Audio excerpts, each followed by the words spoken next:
Voici donc la 8e et dernière vidéo de formation théologique que nous proposons cette année, consacrée cette fois-ci au retour de Jésus. Comme d'habitude, vous trouverez dans le descriptif de cette vidéo un lien qui vous permet de télécharger le canevas que nous avons préparé, qui donne les différents versets bibliques cités, quelques repères et qui propose quelques questions pour aller plus loin, qui pourront être abordées lors de la visioconférence prévue dans quelques jours et dont les informations de connexion figurent également dans le descriptif de cette vidéo.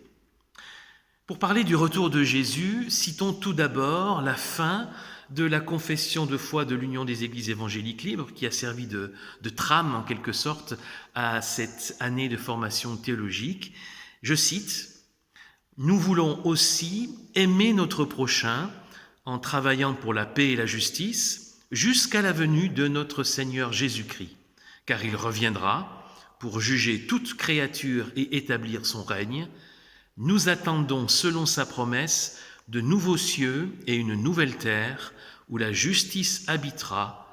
Telle est notre espérance. » Alors voilà, au cœur de l'espérance chrétienne, il y a la promesse du retour de Jésus-Christ. Le sujet est vaste, complexe, et nous ne pourrons dans cette vidéo explorer que les grandes lignes de cette question en nous posant quelques questions fondamentales, en commençant par la première, évidente: le retour de Jésus, pourquoi ?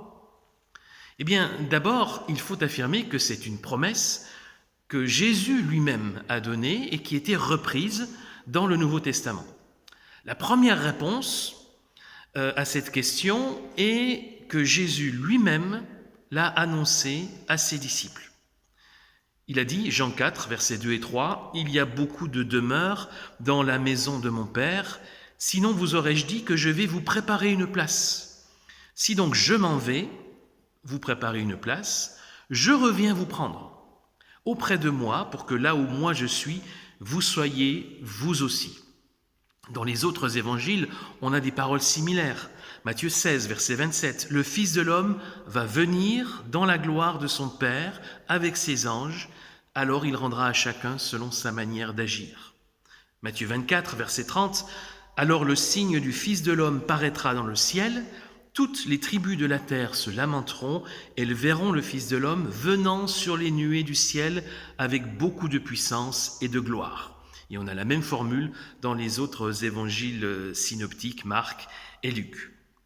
Dans le récit du livre des Actes, au tout début, le jour de l'ascension de Jésus, les anges qui sont apparus vont le rappeler aux disciples. Acte 1, versets 10 et 11. « Comme ils fixaient le ciel, pendant qu'ils s'en allaient, deux hommes en habits blancs se présentèrent à eux et dirent, « Hommes de Galilée, pourquoi restez-vous là à scruter le ciel ? Ce Jésus qui a été enlevé au ciel du milieu de vous viendra de la même manière que vous l'avez vu aller au ciel. » La promesse de Jésus est donc reprise dans d'autres récits du Nouveau Testament.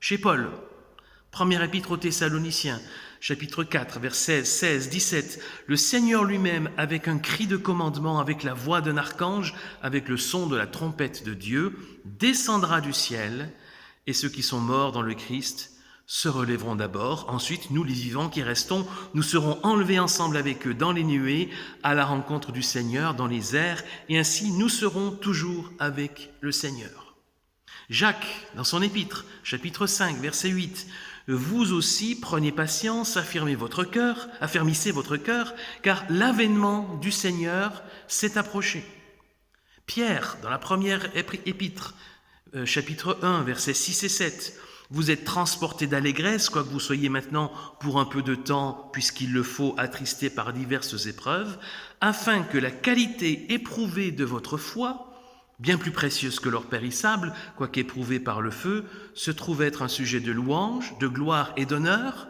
à la révélation de Jésus-Christ. » Et puis l'épître aux Hébreux, chapitre 9, verset 28, « Le Christ qui s'est offert une seule fois pour porter les péchés du monde, d'une multitude, apparaîtra une seconde fois en dehors du péché pour ceux qui l'attendent en vue du salut. » Et on aurait pu citer d'autres textes, mais on se rend compte que cette attente du retour de Christ est au cœur du Nouveau Testament Elle est même la dernière prière de la Bible, à la toute fin de l'Apocalypse, chapitre 22, verset 20.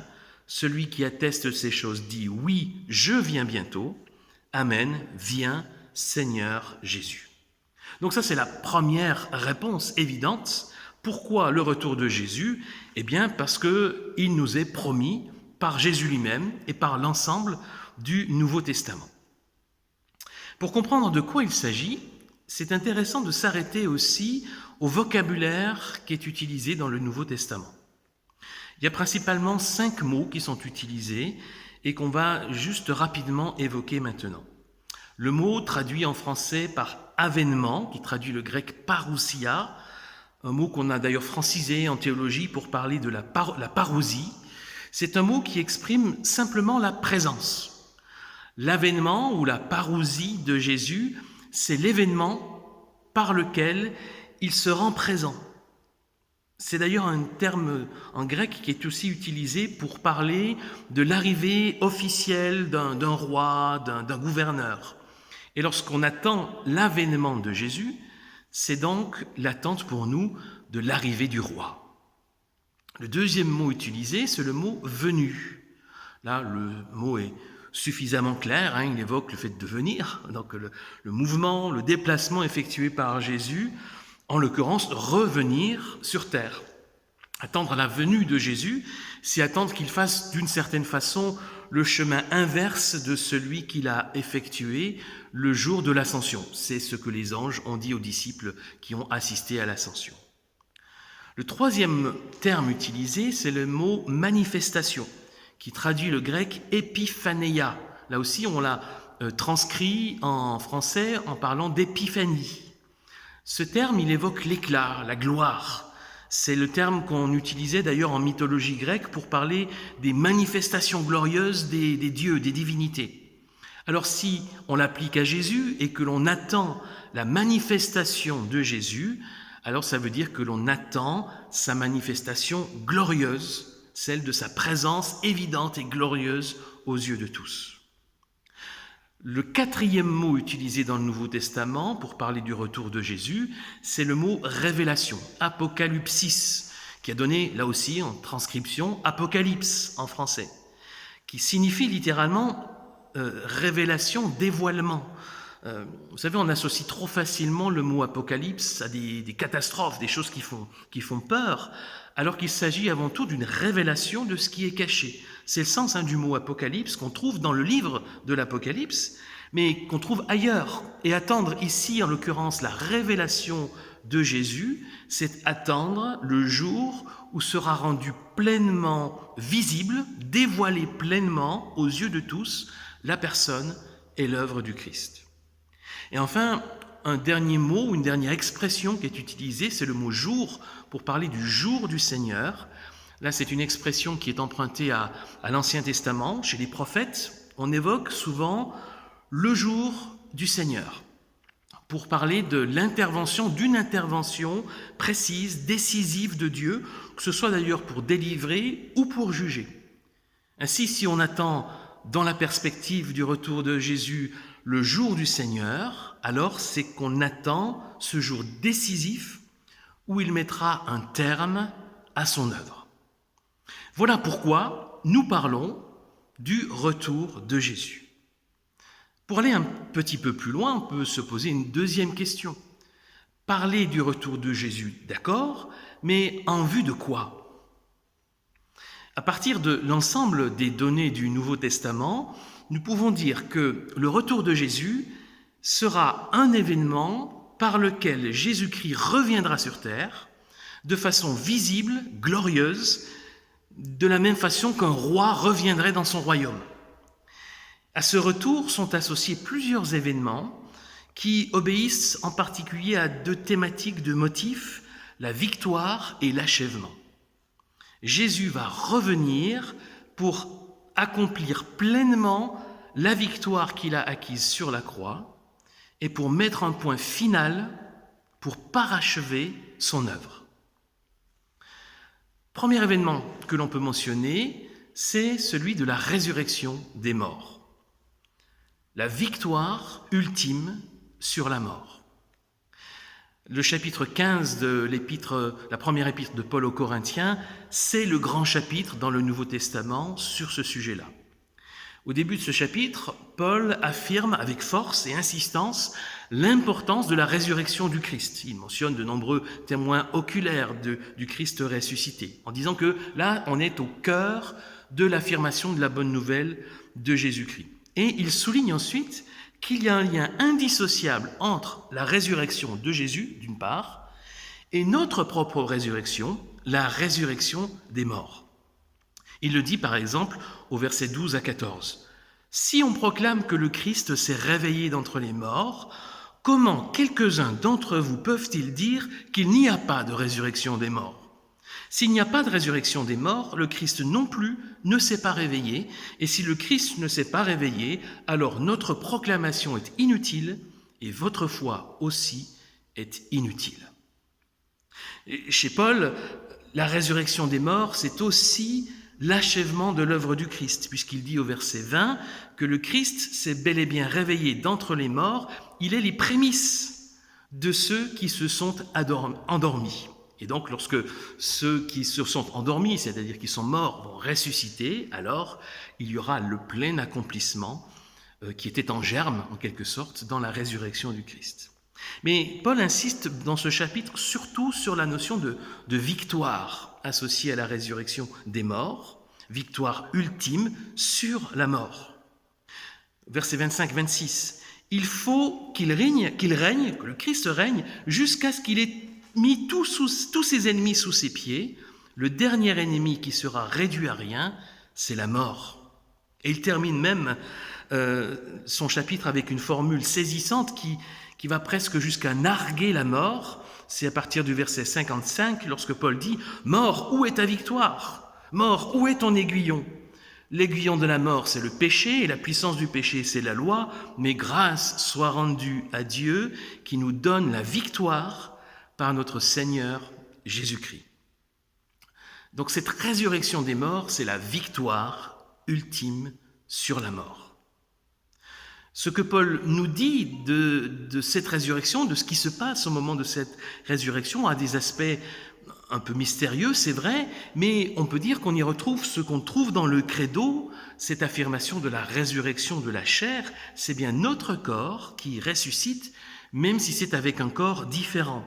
Versets 43, 44, « Semé périssable, on se réveille impérissable. Semé dans le déshonneur, on se réveille dans la gloire. Semé dans la faiblesse, on se réveille dans la puissance. Semé corps naturel, on se réveille corps spirituel. » Ce corps spirituel sera donné à ceux qui sont morts et qui vont ressusciter. Et ceux qui seront en vie au moment du retour du Christ seront transformés pour recevoir aussi ce corps spirituel. Un corps qui ne sera plus jamais touché par la mort, cette dernière étant à jamais vaincue. Je vais vous dire un mystère, dit Paul, verset 51, « Nous ne nous endormirons pas tous, mais tous nous serons changés.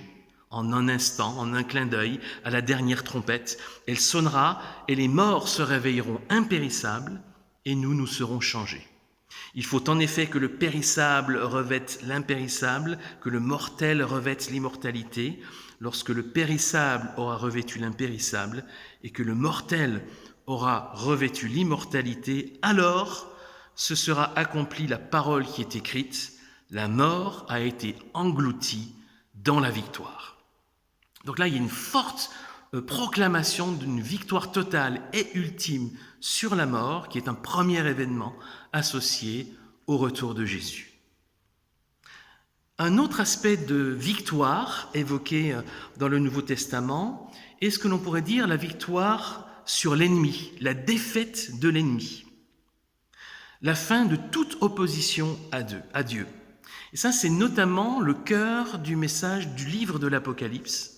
Et quelle que soit l'interprétation qu'on fasse du chapitre 20 en particulier, notamment du règne de 1000 ans, sur lequel on reviendra rapidement tout à l'heure, Satan y apparaît comme l'ennemi de Dieu, d'abord enchaîné pour un temps, avant d'être définitivement vaincu.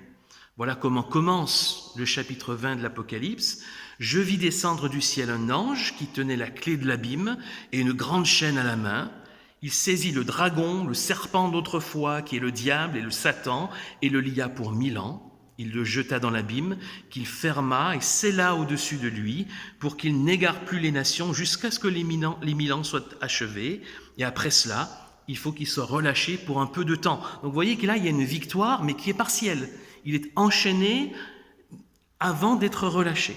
Mais la victoire sera totale après ces 1000 ans. On le voit à la toute fin, à la suite de ce chapitre 20 de l'Apocalypse, quand on parle de la révolte ultime de Satan relâché, qui va essayer de rameuter les nations contre Dieu. Et on a la conclusion au verset 10, le diable, qui les égarait, fut jeté dans les temps de feu et de soufre, où sont la bête et le faux prophète, et ils seront tourmentés jour et nuit à tout jamais. Donc on a cette idée de victoire définitive contre l'ennemi, contre toute opposition à Dieu. Alors c'est vrai que dans Apocalypse 20, le retour de Jésus n'est pas mentionné explicitement dans le texte.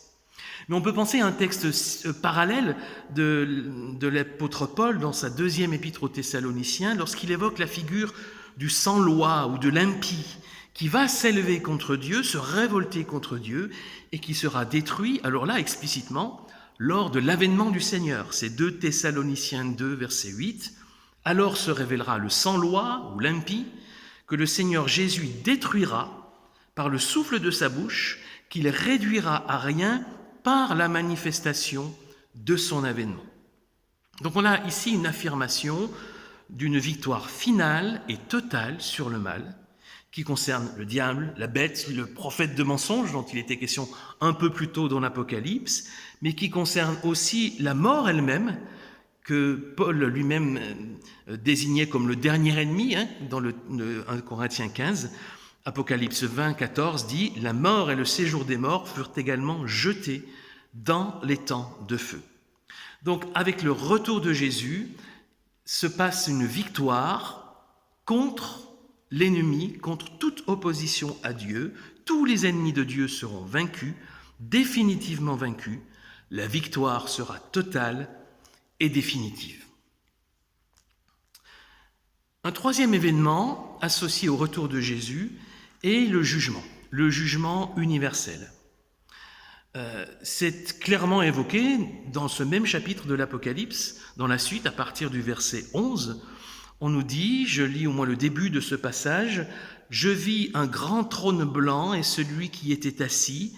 La terre et le ciel s'enfuirent devant lui, il ne se trouva plus de place pour eux. Alors je vis les morts, les grands et les petits, debout devant le trône.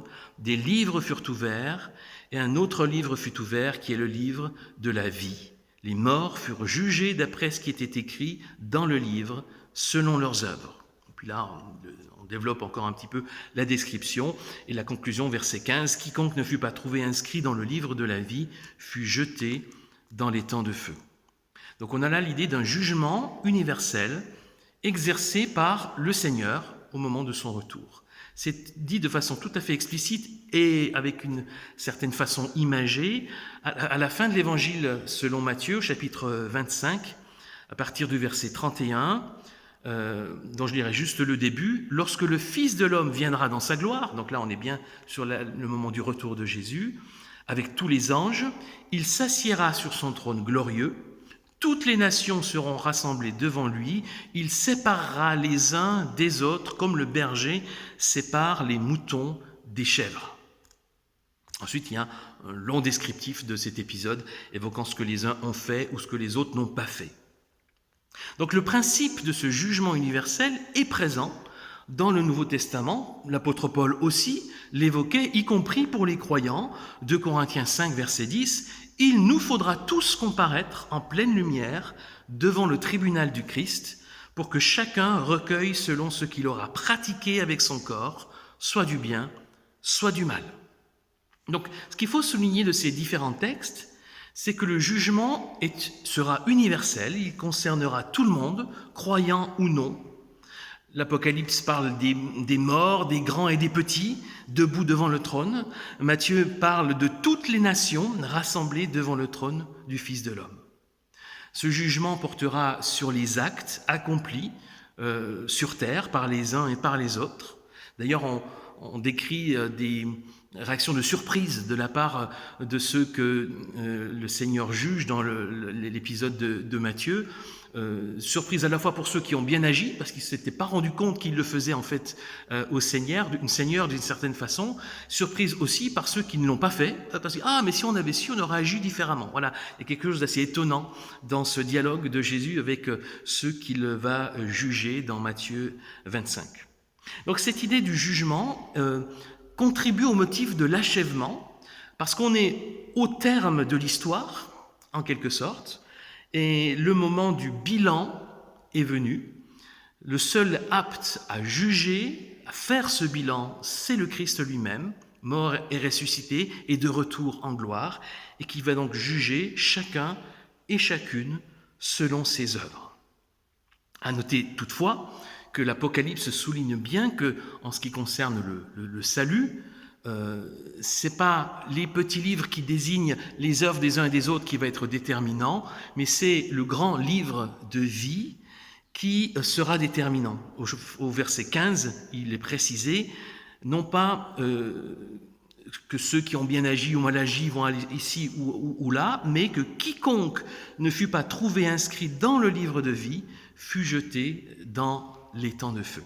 Ce qui n'empêche pas que chacun et chacune soit jugé en fonction de ses œuvres.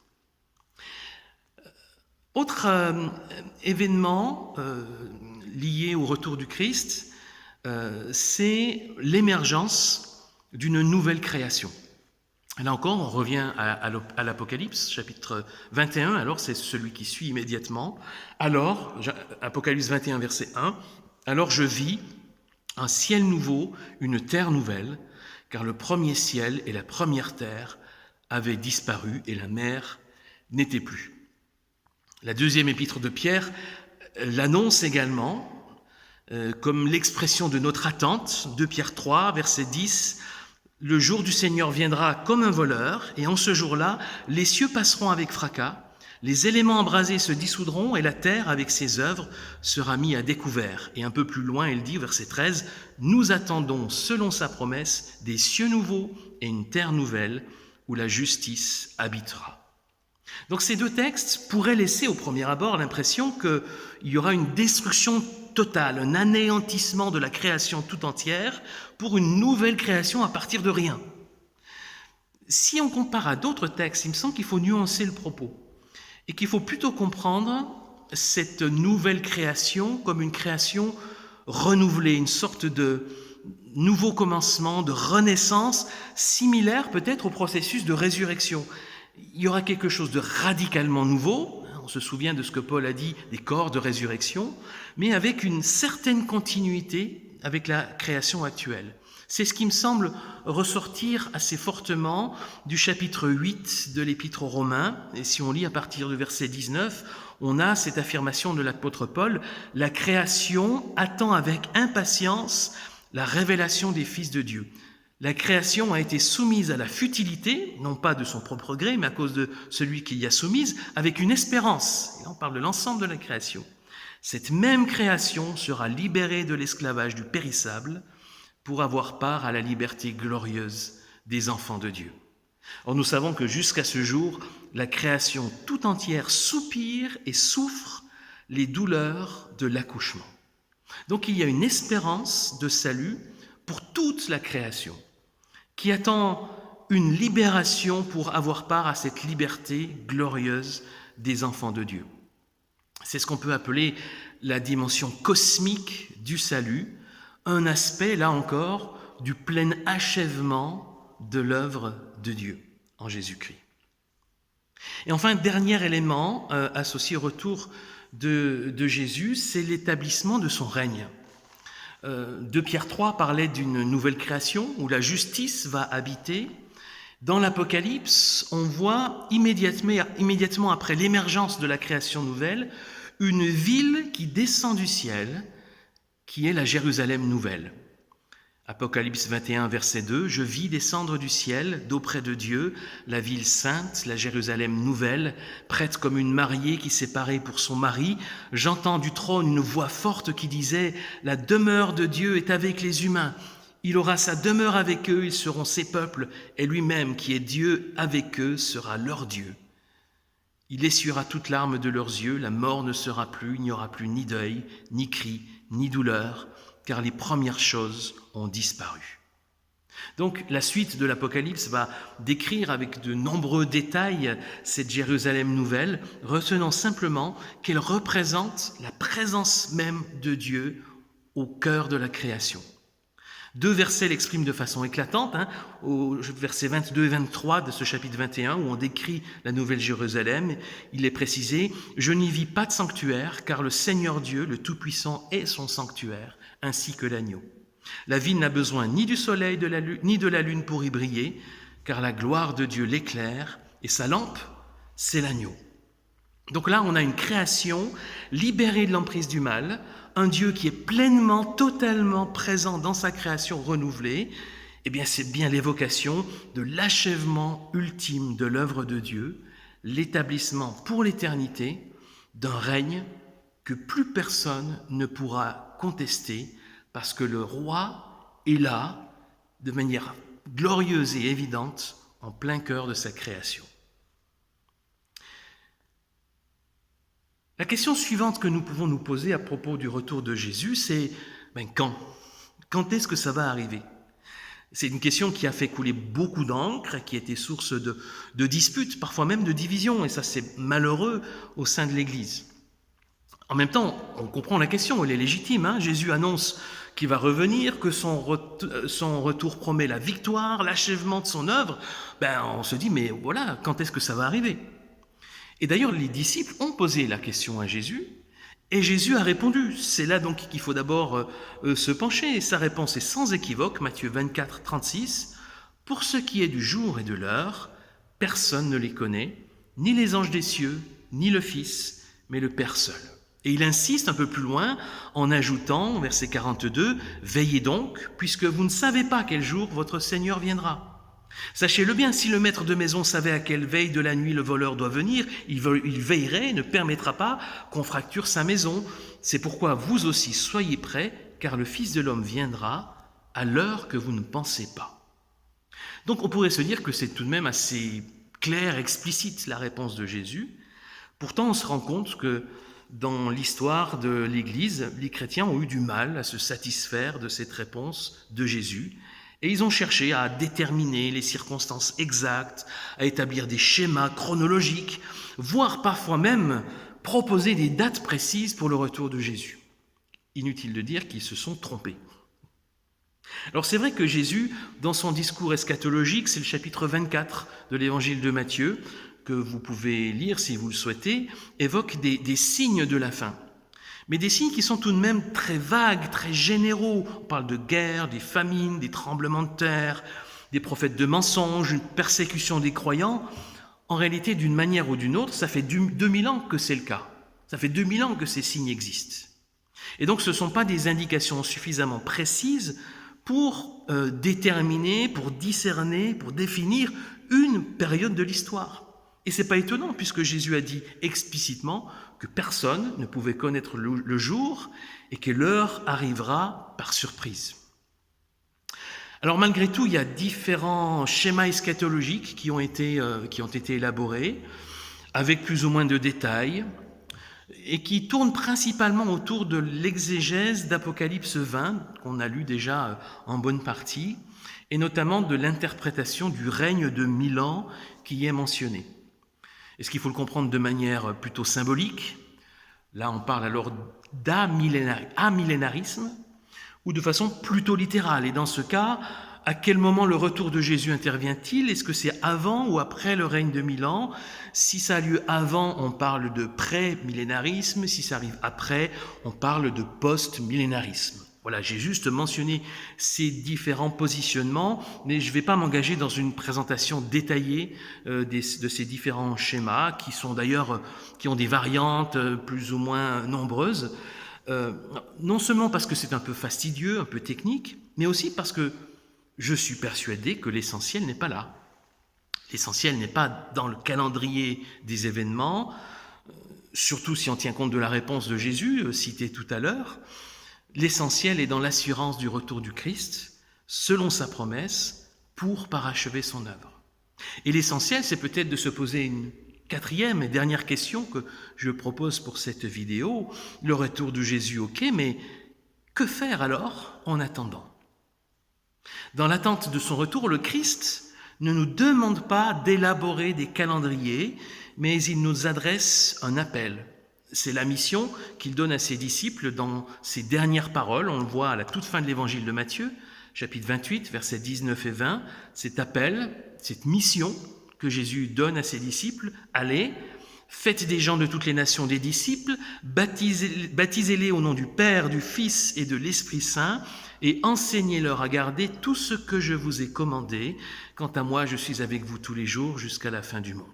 C'est un appel qui fait écho à un des signes annonciateurs de la fin, mentionné par Jésus dans son discours eschatologique, Matthieu 24, 14, lorsqu'il dit « Cette bonne nouvelle du règne sera proclamée par toute la terre habitée. Ce sera un témoignage pour toutes les nations, alors viendra la fin. » Donc il y a du pain sur la planche pour les disciples. En attendant le retour de Jésus, il s'agit de porter cette bonne nouvelle jusqu'aux extrémités de la terre. Et les anges, d'ailleurs, qui sont apparus aux disciples au moment de l'ascension, qu'on a déjà mentionné, leur rappellent qu'ils doivent se retrousser les manches et se mettre au boulot. Acte 1, versets 10 et 11, je relis ce texte qu'on a lu tout à l'heure, mais sous cet angle-là. Comme les disciples fixaient le ciel pendant qu'ils s'en allaient, deux hommes en habits blancs se présentèrent à eux et dirent « Hommes de Galilée, pourquoi restez-vous là à scruter le ciel ?» Et cette question est pertinente. Il ne s'agit pas de scruter le ciel à la recherche de tel ou tel signe. Il s'agit d'aller et de porter la bonne nouvelle du Christ jusqu'au bout de la terre. Et donc, depuis sa résurrection et son ascension, Jésus-Christ est entré dans son règne. Il est sur le trône, mais le roi est au ciel. Et il reviendra un jour pour établir son règne sur la terre. Par son esprit, il se rend présent auprès de nous et même en nous. Il agit, il nous transforme en profondeur pour nous rendre capables d'accomplir sa volonté. C'est pourquoi, en attendant le jour du retour du roi, les citoyens du royaume que nous sommes en tant que croyants, que disciples du Christ, ici-bas, nous sommes appelés à vivre, à transmettre les valeurs du royaume qui vient. Et c'est comme cela que nous pouvons attendre son plein établissement en vivant dès aujourd'hui et en transmettant autour de nous la réalité du royaume de Dieu qui vient. C'est ce que dit bien, et je le rappelle pour terminer, la confession de foi de l'Union des Églises évangéliques libres sur ce sujet. Nous voulons aussi aimer notre prochain en travaillant pour la paix et la justice jusqu'à la venue de notre Seigneur Jésus-Christ. Car il reviendra pour juger toute créature, établir son règne. Nous attendons selon sa promesse de nouveaux cieux et une nouvelle terre où la justice habitera. Telle est notre espérance. Et alors donc en attendant l'accomplissement de cette espérance, nous avons bel et bien du pain sur la planche.